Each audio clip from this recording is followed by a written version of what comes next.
जय हिंद। नमस्कार प्रिय विद्यार्थियों, कैसे हो आप सभी। आशा करता हूँ आप सभी स्वस्थ होंगे, मस्त होंगे और अपनी तैयारी बेहतर ढंग से कर रहे होंगे।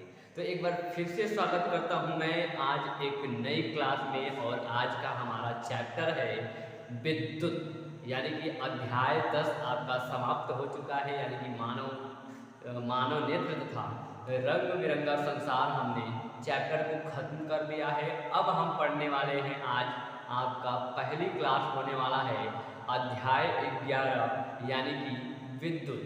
तो उससे पहले इस चैप्टर में हमें क्या क्या पढ़ना है एक नज़र इसकी तरफ हम देख लेते हैं। तो बिना देर करते हुए सेशन को लाइक कर दीजिए और हम सेशन को अब करते हैं स्टार्ट। देखिए पहले हमें क्या पढ़ना है।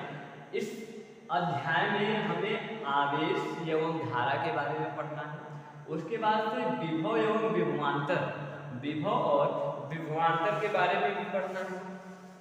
प्रतिरोध भी पढ़ना है हमें। उसके साथ साथ यह प्रतिरोध को प्रभावित करने वाले कारक और विशिष्ट प्रतिरोध, ये आपके मोस्ट इम्पॉर्टेंट टॉपिक है।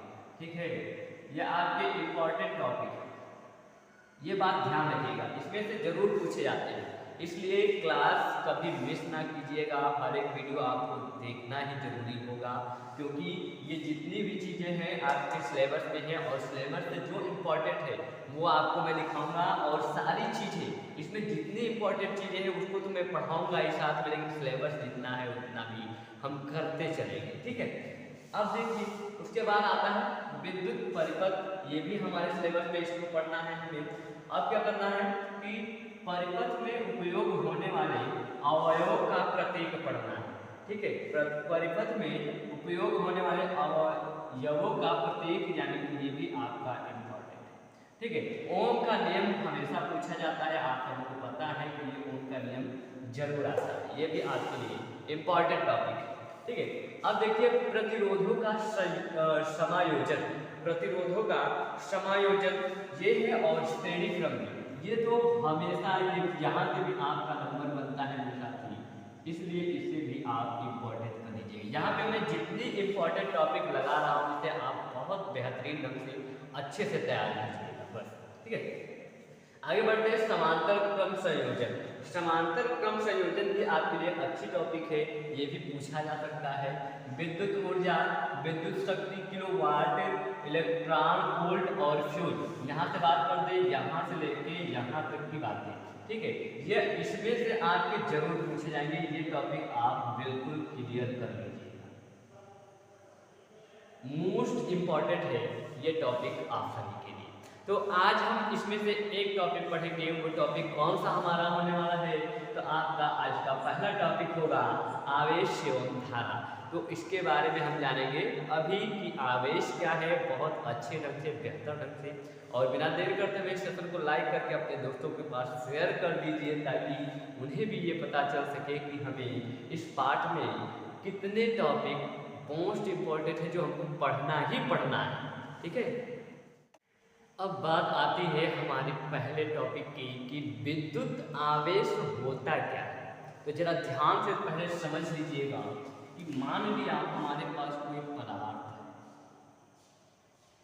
ये कोई मान लिया हमारे पास पदार्थ है और इसमें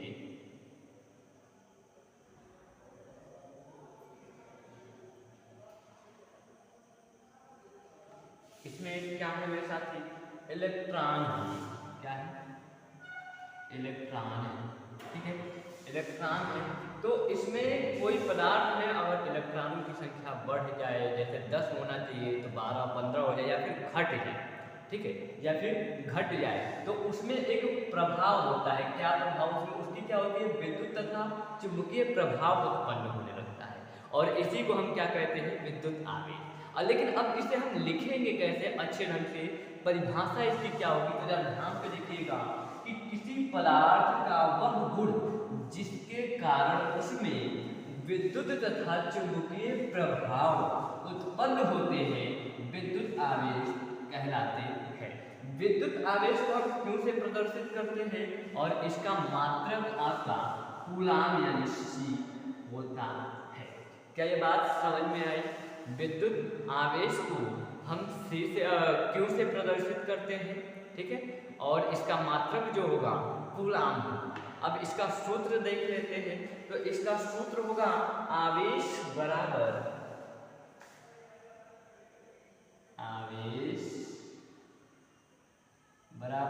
इलेक्ट्रॉनों की संख्या, इलेक्ट्रॉनों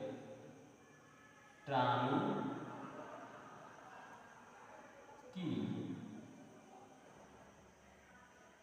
संख्या, इलेक्ट्रॉनों की संख्या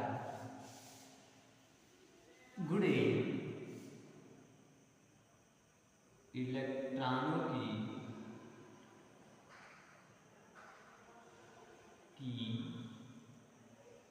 आवेश, इलेक्ट्रॉनों की आवेश यानी कि हमारा क्या होगा, क्यू बराबर एन ई, आपका ये फार्मूला होगा, क्यू बराबर एन ई। अब जिसमें से एन क्या है, एन है इलेक्ट्रॉनों की संख्या और ई है इलेक्ट्रॉनों का आवेश। जैसा कि आप सब जानते हैं इसका मान हमेशा दिया होता है और इसका मान क्या होता है, इलेक्ट्रॉनों की आवेश का मान होगा साथियों 1.6 गुणे 10⁻⁹ कूलाम, ठीक है। अब यहाँ पे एक बात और आएगी कि यहाँ पे क्या होता है, माइनस लगा होता है। जैसे आपने देखा होगा यहाँ पे बहुत से बुक में देखा होगा माइनस लगा है, तो देखिए यहाँ पे माइनस है और लगाइए तो भी ठीक है, नहीं तो कोई बात नहीं है। पूछिए कैसे, जो आपका इलेक्ट्रॉन होता है वो ऋणात्मक प्रवृत्ति का होता है। इलेक्ट्रॉन का मान होता है 1.6 × 10⁻⁹ कूलाम, ये तो इसका मान हो गया। लेकिन इस किस प्रवृत्ति का होता है, ये ऋणात्मक प्रवृत्ति का होता है, इसलिए यहाँ पे माइनस का चिन्ह लगता है। क्या ये मेरी बात सभी साथियों को बात समझ में आई? अब चलिए इसी पे एक छोटा सा सवाल देखते हैं। इसी पर एक छोटा सा क्वेश्चन है। क्वेश्चन क्या कह रहा है कि एक कूलाम आवेश को परिभाषित कीजिए। तो किस प्रकार से हम परिभाषित करेंगे, जरा ध्यान से देखिएगा। तो हम क्या कह सकते हैं कि यदि किसी चालक तार में 6.25 गुणे 10⁻18 कूलाम इलेक्ट्रॉन उपस्थित हो, तब चालक तार पर आवेश 1 कूलाम होगा। अब बात आती है कि सर ये 6.25 गुणे 10⁻18 कहाँ से आया, इसको भी हम करके देखेंगे बहुत ही आसान तरीके से। मान लीजिए यहाँ पे ध्यान पे देखिएगा 1 कूलाम, और कूलाम किसका मात्रक होता है, विद्युत आवेश का, यानी कि Q बराबर आपका दिया हुआ है मेरे साथी A, Q बराबर A। अब उसके बाद से हमें आप एक सूत्र जानते हैं Q बराबर N × E, ये आप सूत्र जानते हैं, ये सूत्र होता है। और इसी सूत्र से हमें इसका परिभाषित भी हम कर लेंगे और न्यूमेरिकल इस पे कैसे लगाया जाता है वो भी हम जान लेंगे। इसलिए कहते हैं एक पत्त दो काज, ठीक है। तो फटाफट कमेंट सेक्शन में ये लिख दीजिए, साइंस वाला फाउंडेशन पे कॉन्सेप्ट ही कॉन्सेप्ट। चलिए स्टार्ट करते हैं, देखते हैं न्यूमेरिकल कैसे सॉल्व करेंगे, ये कैसे आया हमको ये लाना है, और ये देखते हैं हमसे आ रहा है या फिर नहीं आ रहा है। तो देखिए, अब देखिए यहाँ पे जो ये इलेक्ट्रॉन आवेश है, इसका मान आपको पता है कि हमेशा 1.6 × 10⁻⁹ कूलाम होता है। अब हमें इसमें से n ही ज्ञात करना है। n हम ज्ञात करेंगे तो इसके लिए हम क्या करेंगे, जरा ध्यान से देखिएगा। ये सूत्र ऐसा होता है तो इस सूत्र को हम पहले क्या करें, पक्षांतर कर लें। तो आपका हो जाएगा n बराबर Q/, होगा या नहीं होगा, ये n आपका यहाँ चला आया तो Q/E हो गया। जब E हो गया तो इस बार हम क्या करेंगे, मान रख देंगे मेरे साथी, n बराबर Q का मान 1 है और यहाँ पे E का मान 1.6 × 10⁻⁹ है, ठीक है। अब इस 19 जो 10⁻19 दिया है, इसको हम ऊपर लेके चले जा रहे हैं, और इसको हम ऊपर ले जाएंगे मेरे साथी, तो n बराबर 1 × 10⁻, ये प्लस तब हो जाएगा जब ऊपर जाएगा, ये जब ऊपर जाएगा तो प्लस में हो जाएगा, क्योंकि नीचे में क्या है, माइनस में है, बट 1.6। क्या ये बात समझ में आ रही है? बटे 1.6। अब आप जानते हो कि हम दशमलव हटाएंगे तो ऊपर एक जीरो बढ़ जाएगा, तो हमारे पास यहाँ देखिए क्या मिला, n बराबर 10 गुणे 10 की पावर 19 बटे में क्या प्राप्त हुआ, 16। तो 5 गुना 10, क्या 5 गुना 10 8 गुना 16, तो हमारे पास n बराबर 5 बटे 8 गुणे 10 की पावर 19 इतना मिल रहा है। अगर आप इसे क्या करें, भाग करें, तो भाग करेंगे तो आपको यही प्राप्त होगा, क्या प्राप्त होगा, 0.625 गुणे 10 की पावर 19, ये आपको प्राप्त होगा। अब ध्यान दीजिएगा, सर हमने तो इसे हल किया तो हम देख रहे हैं हमें क्या मिल रहा है, 0.625 गुणे 10 की पावर 19, और यहाँ पे ठीक है 10 की पावर 19 यहाँ मिल रहा है। लेकिन एक बात ध्यान रखिएगा मेरे साथी, क्या करें अगर हम इस दशमलव को यहाँ पे लाएं तो क्या होगा, देखिए जब हम अपनी दाएं ओर अगर दशमलव को बढ़ाएंगे तो यहाँ जो मान होगा इसमें से घटता चला जाएगा। जैसे उदाहरण के तौर पे आप ले लीजिए 0.625 है, अगर हमको गुणे 10 की पावर 19 है, अगर मैं इस 6 के स्थान को लेकर यहाँ पे 2 पे कर दे, यानी कि 6.2.5 गुणे, अब यहाँ पे 2 जितना अंक हमने दशमलव बढ़ाया है अपनी दाईं तरफ उतना इसमें से माइनस हो जाएगा, यानी कि 10 की पावर हो जाएगा क्या, 17। ठीक है, ये बात समझ में आया। इसी तरीके से हम क्या करेंगे, इस दशमलव को आगे बढ़ा लेंगे तो हमारे पास प्राप्त हो जाएगा 6.25 गुणे 10 की पावर 18। लो जी भैया, हमारे पास हमें जो चाहिए था वो हमारे पास निकल के आ गया। ठीक है, तो इसीलिए इसको हम परिभाषित करें तो क्या परिभाषित करेंगे कि यदि किसी चालक तार में 6.25 गुणे 10 की पावर 18 कूलाम, ठीक है, कूलाम इलेक्ट्रॉन उपस्थित हो तब क्या होगा, चालक तार में आवेश 1 कूलाम होगा। अब इसी पे आप देख लीजिए, यहाँ पे दूसरा आपका क्वेश्चन भी कह रहा है, दूसरा क्वेश्चन सेम एक ही जैसे, दोनों का आंसर एक ही होगा। कैसे होगा, पहले क्वेश्चन पढ़िए कि यदि किसी चालक तार में 1 कूलाम का आवेश हो तब उसमें प्रवाहित होने वाले इलेक्ट्रॉनों की संख्या बताइए। और हम ये आपका n निकाले हैं, अभी बताए हैं n क्या है, इलेक्ट्रॉनों की संख्या है। समझ में आया? तो यहाँ पे अगर इलेक्ट्रॉनों की संख्या, यहाँ दूसरा क्वेश्चन हमसे पूछ रहा है तो दूसरे क्वेश्चन का हम उत्तर दे देंगे कि जो इलेक्ट्रॉनों की संख्या होगी मेरे साथी, इलेक्ट्रॉनों की संख्या होगी n बराबर, इलेक्ट्रॉनों की संख्या क्या होगी, 6.25 गुणे 10 की पावर 18 कूलाम। क्या ये बात सभी साथियों को समझ में आया? कोई डाउट? देखिए इसमें हमने क्या किया, कुछ नहीं, बस सिंपल सा लॉजिक है। हमने सूत्र को रखा, मान देखा क्या है, और सूत्र पे मान को रखा और हम कैलकुलेशन कर दिए, हमारे पास उत्तर बनके अपने आप तैयार हो गया। क्या ये बात समझ में आई? फटाफट थम्स अप कीजिएगा प्यारे साथी। अब देखते हैं कि आवेश यानी कि विद्युत आवेश के प्रकार। विद्युत आवेश 2 प्रकार के होते हैं, कौन कौन से, एक धनावेशित और एक ऋणावेशित आवेश। और धनावेशित आवेश क्या है और ऋणावेशित आवेश क्या है और क्यों है, इसके बारे में ध्यान देते हैं। तो ध्यान में देखिएगा, जो धनावेशित आवेश होता है मेरे साथी, ये इलेक्ट्रॉनों का त्याग करता है। क्या करता है? त्याग करता है। और जिस कारण से अगर ये इलेक्ट्रॉनों का त्याग कर रहा है तो इसमें इलेक्ट्रॉनों की क्या होगी, कमी। क्या होगी? कमी। इलेक्ट्रॉनों का ये त्याग करता है, इसमें इलेक्ट्रॉनों की कमी होगी, और कमी होगी यानी ये दे रहा है, यानी कि ये दाता है, इसलिए ये धनावेशित होगा। क्या होगा? पॉजिटिव होगा, धनावेशित होगा। और ऋणावेशित में क्या होता है, इसमें इलेक्ट्रॉनों की अधिकता होती है, ये इलेक्ट्रॉनों को क्या करता है, ग्रहण करता है, इलेक्ट्रॉनों को ग्रहण करता है, जिस कारण से क्या करता है, ग्रहण करता है। और इसमें क्या होती है, इलेक्ट्रॉनों की अधिकता होती है, अधिकता होती है। और अधिकता ये ग्रहण करने के कारण इसकी प्रवृत्ति कैसी होती है, निगेटिव होती है, यानी कि ऋणात्मक होता है। तो इसलिए यहाँ पे ध्यान दीजिएगा कि किसी पदार्थ पर इलेक्ट्रॉनों की कमी के कारण उत्पन्न आवेश को धनावेशित कहते हैं।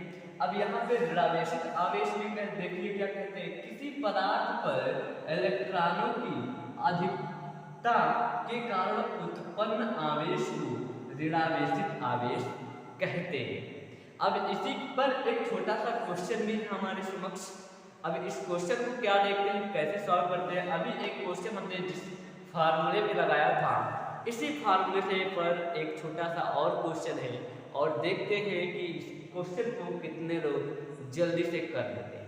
तो ध्यान दीजिएगा क्वेश्चन क्या कह रहा है कि किसी चालक पर 6 इलेक्ट्रॉन की अधिकता हो रही है। सबसे पहला ध्यान दीजिएगा, कितने इलेक्ट्रॉन, 6 इलेक्ट्रॉनों की क्या हो रही है, अधिकता हो रही है। तो चालक पर उपस्थित आवेश की मात्रा, हमें बतानी है, और इसकी प्रकृति भी बतानी है। क्या बतानी है, तो प्रकृति तो आपको देखकर ही मालूम पड़ रहा है मेरे साथी कि इसमें इलेक्ट्रॉनों की अधिकता हो रही है। तो किस प्रकृति का होता है, तो ऋणात्मक प्रकृति का होता है। प्रकृति तो यहाँ पे ध्यान दीजिएगा, उत्तर में हम क्या लिखेंगे, ऋणात्मक। ठीक है। अब हमें इसकी मात्रा बतानी है। तो आपका 6 इलेक्ट्रॉन की अधिकता हुई है। यहाँ पे जो इलेक्ट्रॉन दिया है, ये इलेक्ट्रॉनों की संख्या है मेरे साथी, और इलेक्ट्रॉनों की संख्या को हम n से लिखते हैं, आपको पता है। और हमें इलेक्ट्रॉनों की आवेश के बारे में जानना है, तो इसका मान हमेशा सदैव लिखा रहेगा या फिर होता है। आप इसको ध्यान रखिएगा। अगर इलेक्ट्रॉनों की आवेश की बात की जाए तो इसका मान यानी कि पहले से होता है, और क्या होता है, 1.6 × 10⁻⁻19 गुना। ठीक है। अब हमें आवेश की मात्रा यानी कि Q हमें ज्ञात करना है। तो कैसे ज्ञात करेंगे, फिर वही फार्मूला। कौन सा फार्मूला मेरे साथी, तो सूत्र आपका हो जाएगा, सूत्र होगा Q = N × E। अब इसी फार्मूले में हम इस सभी का मान रख देंगे। सबसे पहले हमें मान ज्ञात करना है। हमारे पास जब मान ज्ञात हो गया, फार्मूला पता हो गया, तो इसे लगाने में कोई प्रॉब्लम होगी नहीं। आइए यहाँ पे देखते हैं। तो क्या करेंगे हम, Q = N का मान 6 × 1.6 × 10⁻⁻19। ठीक है। 16 × 96, Q = 96 × 10⁻⁻19 गुना। ये आपका राइट आंसर हो जाएगा। क्या हो जाएगा, राइट आंसर हो जाएगा। और मेरे साथी 2023 में बहुत ही खूबसूरत और शानदार क्वेश्चन पूछा गया था। ठीक है, ये बहुत ही अच्छा शानदार क्वेश्चन पूछा गया था, और इसी तरीके से उस क्वेश्चन को सॉल्व करना था। ठीक है। तो यहाँ पे अगर हमें ज्ञात करना हो, देखो हमने क्या किया, या पॉइंट क्या इसके हम इससे गुणा कर दिए, और जो है उसको वैसे ही रहने दिए। क्या ये बात सभी साथियों को समझ में आया? साथी देखते हैं, बहुत ही प्यारा सा टॉपिक है कि विद्युत धारा क्या है। विद्युत धारा क्या है, तो इसको समझते हैं बहुत ही आसानी से। आपको पता है कि कोई भी तार हो, उसमें धारा प्रवाहित होता है। क्या होता है, धारा प्रवाहित होता है। तो इससे यह कह सकते हैं कि एकांक समय में किसी चालक तार में बहने वाले आवेश, किसी एकांक समय में किसी तार में बहने वाले विद्युत आवेश को विद्युत धारा कहते हैं। कैसे कहते हैं, अब इसमें भी ध्यान दीजिएगा। क्या हमने बोला कि किसी चालक तार में विद्युत आवेश के प्रवाह की दर को विद्युत धारा कहते हैं। इसे I से प्रदर्शित करते हैं। किससे प्रदर्शित करते हैं, I से प्रदर्शित करते हैं, तथा इसका मात्रक एम्पियर होता है। ठीक ठीक है, एम्पियर होता है। और या तो अपने भाषा में भी ऐसे कह सकते हैं, इसका दूसरा परिभाषा बना सकते हैं कि एकांक समय में किसी चालक तार में बहने वाले आवेश को विद्युत धारा कहते हैं। जो आपको सही लगे वो लिखिएगा, ठीक है। अब आगे जरा ध्यान दीजिएगा, इसको हम आपको पता है कि आई से प्रदर्शित करते हैं और इसका मात्रक जो है एम्पियर होता है। इसका मात्रक एम्पियर इसलिए पड़ा क्योंकि जो विद्युत धारा की पहली बार जिन्होंने खोज की थी, जिन्होंने बताया था, उनका नाम कुछ एम्पियर, लास्ट में उनका नाम शुरू का तो नहीं याद है, लेकिन उनका नाम के लास्ट में एम्पियर लगता था, इसलिए वो अपने नाम के लास्ट अक्षर को, लास्ट शब्द को उठा के इसमें इसका मात्रक रख दिया था, ठीक है। अब देखिए यहाँ पे क्या हो रहा है कि यदि चालक कार में टी समय क्या है, टी समय में क्यों आवेश हो तो धारा, यानी कि धारा पूछ रहा है, विद्युत धारा, विद्युत धारा बराबर क्या होगा, आवेश अपान में समय, समय, यानी कि आप लिख सकते हैं I बराबर Q बटे T। अब यहाँ से परिभाषा, एकांक समय में किसी चालक तार में बहने वाले आवेश को क्या कहते हैं, विद्युत धारा कहते हैं, ठीक है। अब इसका मात्रक जो होगा एम्पियर कहते हैं, एम्पियर इसका मात्रक होगा एम्पियर, ठीक है, एम्पियर। लेकिन एक बात ध्यान दीजिएगा, एक बार क्वेश्चन आया था 2024 की बात है या 23 की बात है, लेकिन ऐसा क्वेश्चन आया था कि विद्युत धारा का मात्रक होता है, विद्युत धारा का मात्रक होता है, जिसमें एम्पियर का ऑप्शन दिया ही नहीं था और उनमें से कुछ ऑप्शन दिए हुए थे और एक ऑप्शन था इनमें से कोई नहीं, ठीक है। और ऑप्शन क्या था, कूलाम बटे समय, ऐसे करके। तो इसका मात्रक एक और होता है, कैसे होता है ध्यान दीजिएगा, ये आवेश है, आवेश का मात्रक कूलाम, और ये टी है समय, समय का मात्रक सेकेंड। अगर हम ये कहें कि सर धारा, विद्युत धारा का मात्रक कूलाम बटे सेकेंड हो सकता है, तो हो नहीं सकता है, बिल्कुल होता है सर, होता है। अगर आपका क्वेश्चन ऐसे पूछ दे और एम्पियर नहीं दिया है और लिख दिया उसमें इनमें से कोई नहीं, तो आप अक्सर गलत करके आते हैं। उसमें लिखा होता है ये कि कूलाम बटे सेकेंड होता है, कूलाम बटे सेकेंड दिया होगा और लास्ट पे दिया होगा इनमें से कोई नहीं, और आप एम्पियर को नहीं देखोगे तो आप गलत करके चले आओगे, कहोगे कि इनमें से कोई है ही नहीं, क्योंकि हम जानते हैं कि विद्युत धारा का मात्रक एम्पियर ही होता है। लेकिन मेरे साथी याद रखना है कि विद्युत धारा का मान कूलाम बटे सेकेंड भी होता है। क्या ये बात सभी विद्यार्थियों को समझ में आया? फटाफट बताइएगा। मेरे साथी एक छोटा सा क्वेश्चन और बनता है जो कि आपके एग्जाम में 2 नंबर या 2 नंबर में आ सकता है, ठीक है। तो ऐसे क्वेश्चन आते भी है भाई, सहज है, छोटा है तो क्यों नहीं आएगा। बात आती है अभी जैसे हमने एक कूलाम को परिभाषित किया था, वैसे अब हम एक एम्पियर को परिभाषित करेंगे। तो एक एम्पियर को कैसे परिभाषित करेंगे जरा ध्यान से देखिएगा कि यदि किसी परिपथ में क्या, यदि किसी परिपथ में एक सेकेंड में एक कूलाम आवेश प्रवाहित हो तो उस परिपथ में प्रवाहित विद्युत धारा को धारा 1 एम्पियर कहलाता है, ठीक है। तो हम जानते हैं, क्या जानते हैं, जरा ध्यान से जाने देखिएगा, हम जानते हैं क्या जानते हैं कि आपका I बराबर Q अपान में T होता है। अब हमें एक एक लाना है, तो हम मान लेते हैं Q का मान 1 और T का मान भी 1। तो अगर हम I धारा को प्रवाहित करें तो Q आपके आवेश में 1 और समय यानी T 1, और 1 को 1 से डिवाइड करेंगे तो आपका I बराबर 1 आ जाएगा। क्या आएगा? 1। तो इसी से हम सिद्ध होता है, इससे हम कह सकते हैं कि यदि किसी परिपथ में एक सेकेंड में एक कूलाम आवेश प्रवाहित होता है तो उस परिपथ में प्रवाहित विद्युत धारा, जो प्रवाहित विद्युत धारा होगा उसी को हम 1 एम्पियर कहते हैं। तो क्या ये बात सभी साथियों को समझ में आया? इसी के साथ आज का क्लास समाप्त होता है मेरे साथी। आज की क्लास में हमने क्या पढ़ा? आवेश, विद्युत आवेश और विद्युत धारा के बारे में। अगली क्लास जैसे हमने शुरू में ही डिस्कशन कर दिया था कि हमें क्या क्या पढ़ना है, विभव एवं विभवांतर आपका दूसरा टॉपिक है, इसको हम कल की क्लास में पढ़ेंगे। तो अभी तक सेशन को लाइक नहीं किया है मेरे प्रिय साथी तो एक बार कर दीजिएगा, क्योंकि इतनी मेहनत बस आप सभी के लिए। ठीक है, तब तक के लिए मिलते हैं फिर एक नई शानदार